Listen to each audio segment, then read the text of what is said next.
мүмкүн жогорку кеңеш, мүмкүн өкмөт ошол эки мындай муштун бир келгенде кандай аракеттерди көрүш керек деп ойлойсуздар? Мен айтып кеттим эң биринчи кезекте ошол убакыттан пайдаланып туруп азыр жогорку кеңеште өкмөт дагы бирип чоң реформалар жүргүзүш керек да. Анткени акыркы убакта бизде ошол эркин экономика принциптерин аркага кайта башлаганбыз.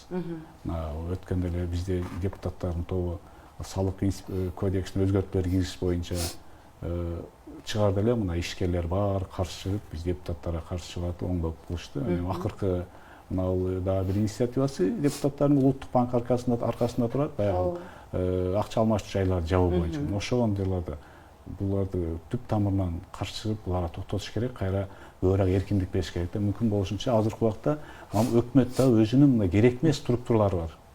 Азыркы убакта өкмөттү мисалы үчүн 3 эсе кыскартып койсо да иштейт да. Анткени министрликтер азыр удаленно иштеп атыптыр, 10% деген иш кетип атты да кадимкидечи. Ошол эле айлыктарын 2 эсе көбөйтүп 3 эсе кыскартыш керек. Анан өкмөт өзүнө керек эмес баягы кыргыз туризм деген кандай бир мамлекеттик ишканаларды ачып алган.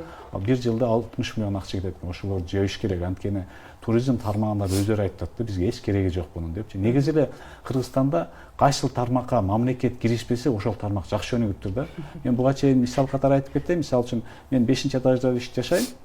Мен таксиге чалып туруп, кайсы такси болсо да, анан заказ берсем, мен 1 мүнөт, 1,5 мүнөттө ылдыйга түшөм. Мен түшсөм уже такси даяр болуп турат да. Анткени ал жака мамлекет киришкен эмес да. Булар атаандаш негизинде ушундай сапаттуу, анан арзан дагы. Бишкекте такси эң арзан да, мисалы үчүнчү.